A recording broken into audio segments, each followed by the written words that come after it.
The first thing I just wanted to say was you cut your hair. Yeah. Which, when I saw it at first, I thought, oh, shit, that section's been cut from this piece where you use your hair. So maybe we'll talk about that later, but I guess, can you just start with a kind of broad question, like what's the genealogy of this piece and how does it fit into your larger live dancing archive project?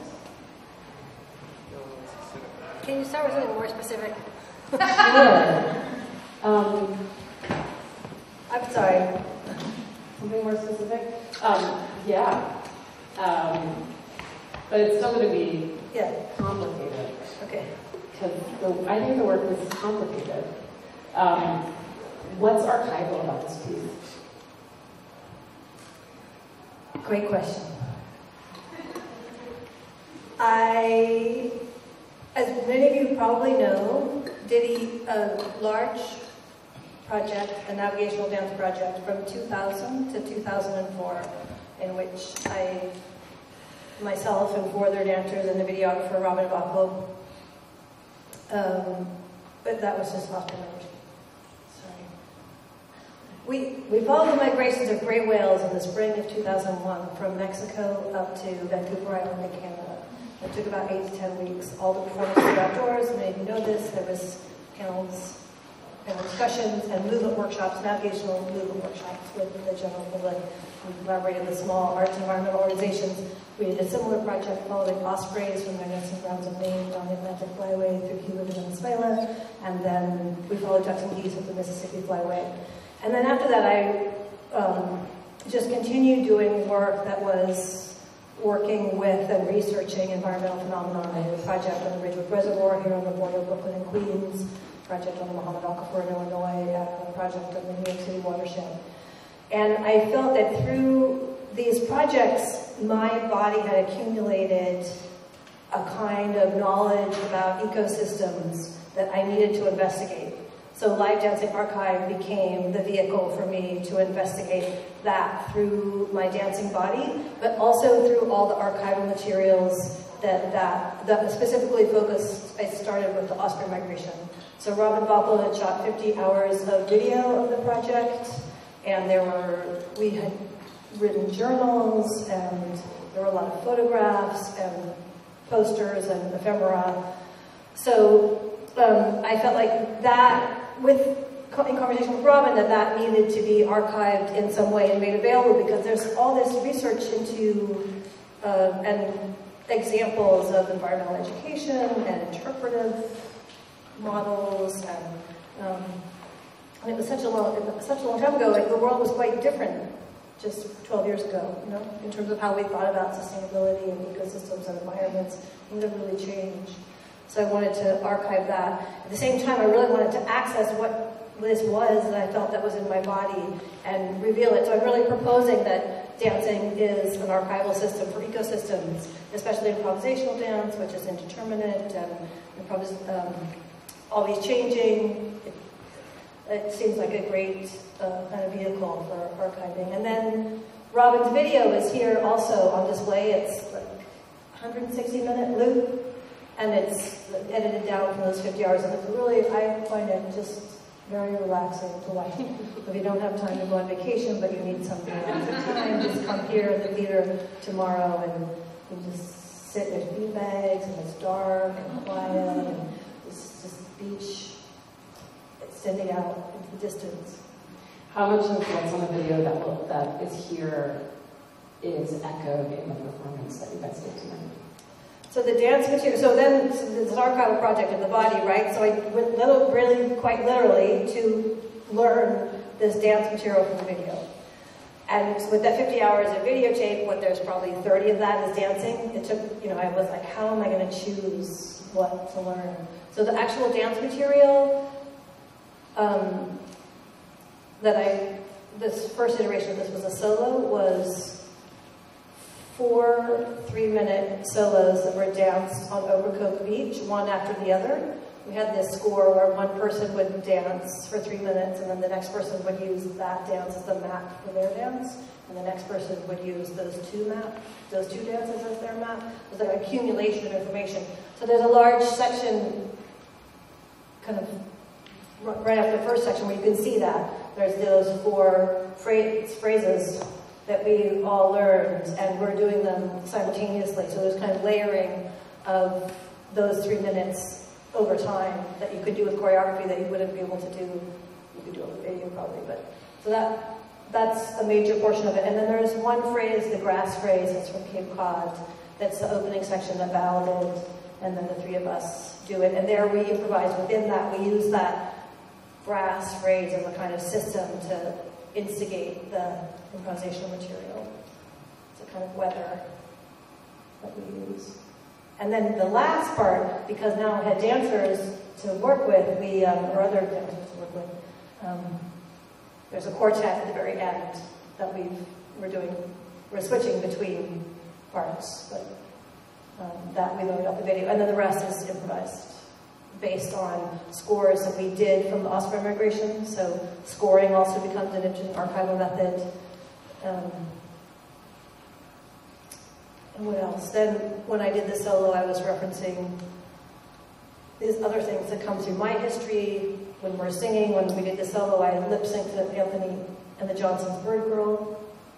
There was a section that referenced early expressionist dance, called the Mary Big One section, and there's this wonderful section that was hard to get rid of, where I sweep a white coffee cup lid across the floor. I had very long hair, and I'm naked, and it's a kind of very beautiful, iconic image. It was hard to get rid of, but it didn't feel like it fit in this piece.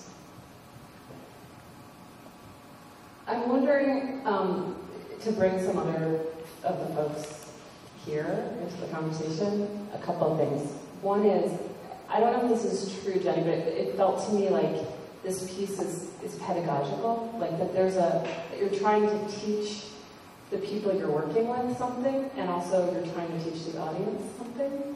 I don't know if that's true, but it felt that way to me, and it also felt like a more literal archive than your solo in some ways, like the fact that your hair is the same length that it was in the original video, and during the Osprey migration. The fact that you're working with a black man and a white woman, which references the 2 people you were with during those videos, and the fact that there's 3 of you, which there were also 3 of you. No, there are 4 of us. Oh, there are 4 of you. Well, there's more of you anyway. Well, there's there's Val. Oh, right, there's Val. Well, there's actually more than 4 of you on stage at all time. There were 4. But there were 4 of them in the group. I don't know. So I wondered, like, whether that rings true for you. It's totally wrong. You can tell me I'm wrong. And then for the other folks, like, what it feels like to work with someone who, I mean, the way that you talk about it, Jennifer, is that your body was learned something by doing that work, and none of the rest of you guys were there. And so I'm just wondering what the process of learning that material was like for you, or being in the presence of this archival material that doesn't correspond to your own lived experience. I don't know if that's maybe general, but I'm curious.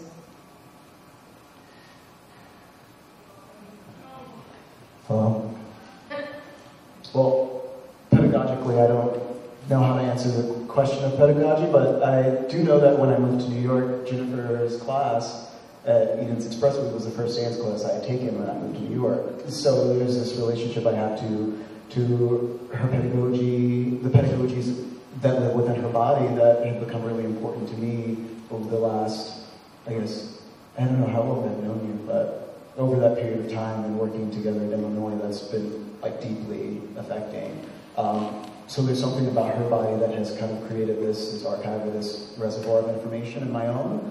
And that's a dialogue that we share inconsistently, or constantly, but there is a relationship to all of that footage that we've watched, and Tatiana's brought it up in rehearsal a few times, where we would watch it, we would watch Jennifer, who we would address as Jennifer, and not necessarily the body that's in the room with us, but that is Jennifer, or that Jennifer then. And so we would address Jennifer and Javier and Alejandra and Morgan as bodies in time that are not necessarily suspended in that time, but are in a kind of time that we're also embracing at that moment as a way of incorporating ourselves into that archive, or in terms of, or a practice of growing the archive, or allowing the archive to live, or to be exhumed in some way.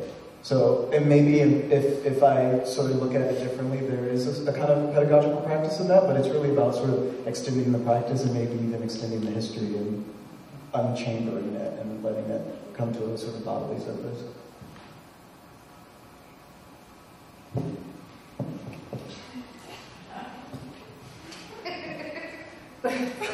Turn down. All right. I mean, Jennifer, is there anything to that? Like, are you trying to teach us something and transmit It's something? funny that I resist that.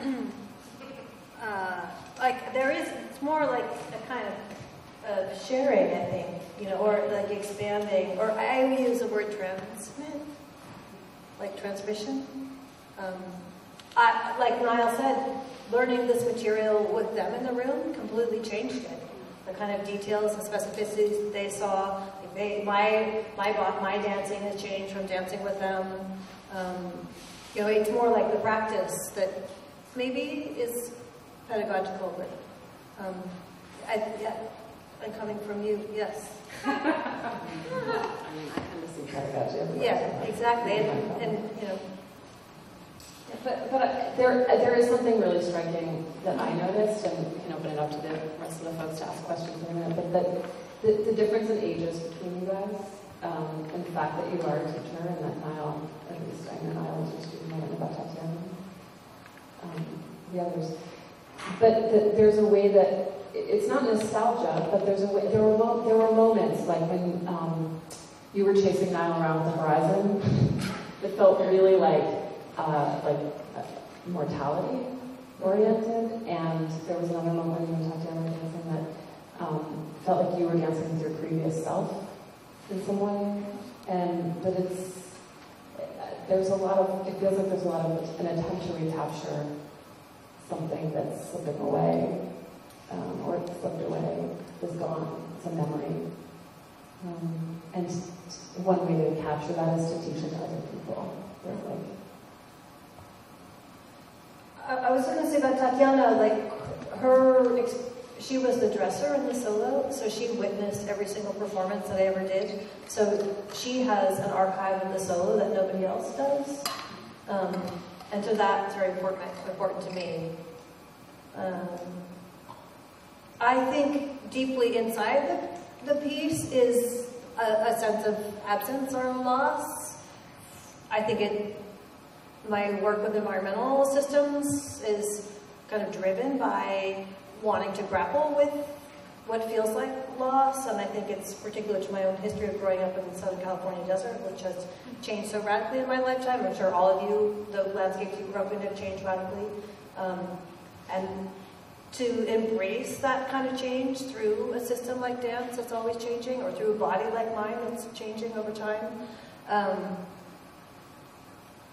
I don't know, I think maybe when I started it might have been nostalgia, but I don't think it's so much nostalgia anymore. I feel like there's new things that are coming, new ways of working, new ways of making dance, new ways of thinking about ecosystems. This whole idea of a novel ecosystem is super interesting to me.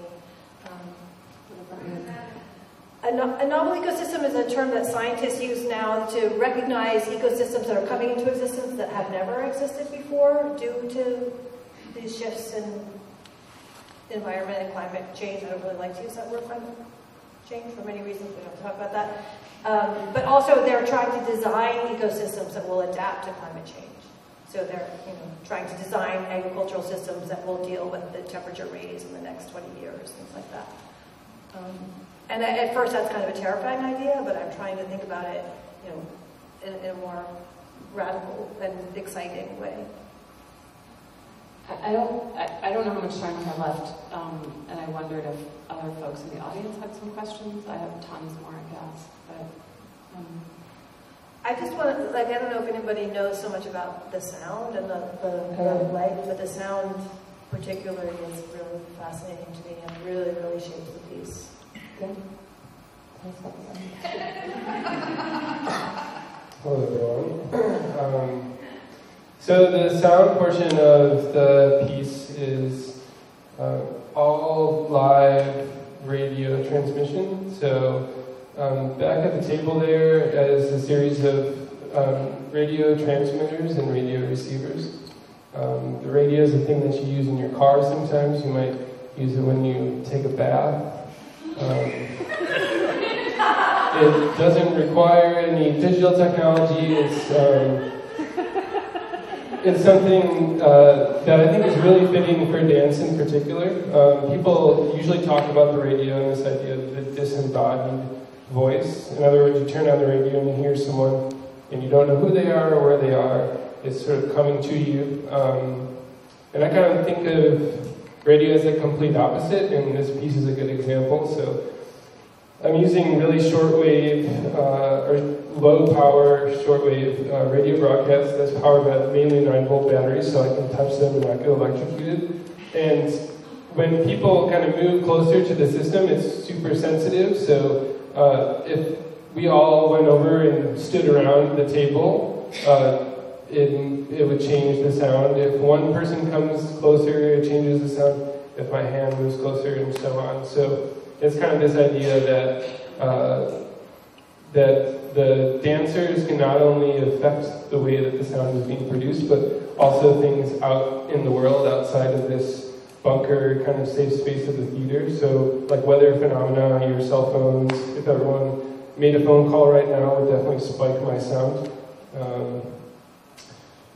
Is that good enough? Did the sound, anything about the sound for you change when the piece became a multi-person dance piece and not a solo? I think for me it's, more bodies is definitely going to change the way it sounds.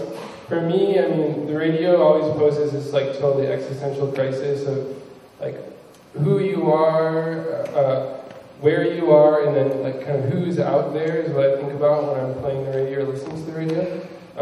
So in particular, when we go into a new space, it takes me like days and days to figure out how to play the system that I've created. And especially in a place like this, it's a super dead space. The last time we did the piece was in, what is it called?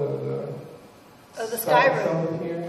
The Sky Room at LMTC? Oh, LMTC. The workspace at LMTC on like the Wall Street on the 16th floor.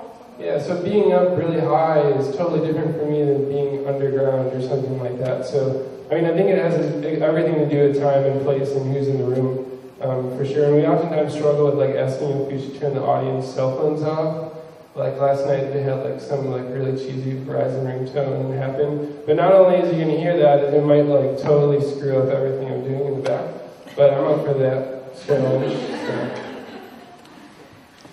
Jenny, is there anything else you want to highlight or make sure it gets said? I just really encourage people to come see the video if you have time. It's beautiful. Questions from the audience? Are there any questions? Yeah, here in the middle. Can you talk about the lighting? Can you talk about the sound? Yeah. Talk about the lighting a little bit and the fact that it's on stage moving with you guys? And how's that feel? Well, it's the first for me. The first version of this piece was the first for me. The creation of the lighting. First, I think I need to talk about the solo version creation of the lighting because it came about through research. When we started the process, Jeff, Jennifer, and I watched, I think, about 6 hours of the footage that is on display, and I took tons of notes that were just visual ideas that stuck out to me. One of them ended up being horizon, which is why we ended up with the horizon line. But so I set out to kind of bring the feelings of the environment through the lighting to the forefront without being super representative, without using tactics that you might see as like through things like color or shape or form. And it just started to make sense to start using these tools, these moving studio lights around the room to kind of embody those environments. And then for this project, we had this kind of archive of the piece. The old piece became its own archive. So with Val and I working together on creating the lighting, it was almost as if like someone took the lighting ideas and like broadcast them through a radio, and it was really staticky, and we figured out, we found what we could hear from that, and that's what you saw tonight, was some sort of amalgam of that last process, and sort of trying to find new, fresh ways to use the tools that we had. I don't know if Val wants to speak. No? Other questions? I have one for Joe related to that. But the tools you have are not just tools you found. You went out and got these sun gun kinds of things from somewhere, not so easy to get, right? No, I mean, they're from B&H. Uh-huh. They're actually just But they're, a bummer, but I was thinking too that if you're talking about archive, I mean, you're having film lights. I mean, they're like archiving too as you're moving around. Sure. Yeah, and one of the first things I wanted to do before the Horizon line came up was to get projection screens and use those as surfaces to bounce light off of. Uh-huh. But for our first residency, they never showed up, so we ended up with this Horizon line idea, which was, I think, way better in the end. But yeah, the idea that nature has single sources, you know, it's single source or soft. That's all we get pretty much in nature. These were soft. These have soft, but they haven't cast one single shadow. Right. But they have a soft edge. Yeah. So that's I think why they work so well for this particular project. Great. Thanks. We have time for One more question. Yeah, go ahead. I was just really interested, I'm interested in if you consider like primary and secondary sources within your archiving process. And I was very interested to see what kind of qualitative or performative qualities come out of, say, maybe a primary source being that experience in the field and really in the environment, and then the secondary sources and what you gather from the video in this kind of like satellite or extrapolated source of material. And for me, it was just really interesting to watch those interact. And I'm going to try and show up tomorrow, so I hope to find out a little bit more about your process with how you choose and how you play with sort of different layers of this. Yeah. So it's not so much a question. Yeah, that's a great question. I don't know what the primaries. I mean, I get that.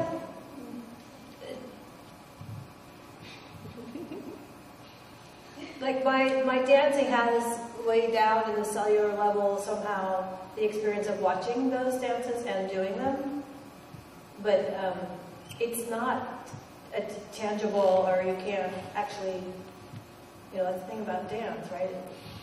It's never the same. So now, you know, watching the videos is a completely different experience to me. Learning the material, as I said, is completely different. So I guess I hadn't really thought of primary and secondary sources, like the video is a secondary source, and then our dancing now is a tertiary source or something. So I feel like you invite, and maybe this is evident in what you're asking, but Jennifer invites this and creates a very layered, dense set of information, and it's kind of different for you, like in a way which she taught us the material as she learned it from the video. That was one primary source, but then we started looking at the video ourselves and kind of diverging from her, so we had our own primary relationship. Then she started to be interested in what we were learning, so I think she is really interested in,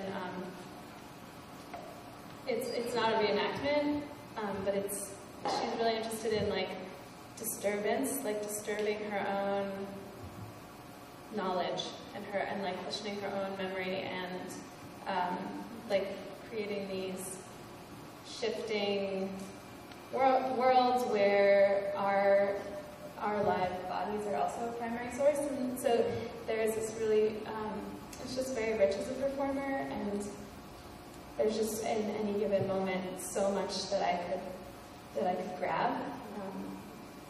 It really does feel like being inside an archive. So just gonna add that. Yeah, that's a great place to end. Thanks.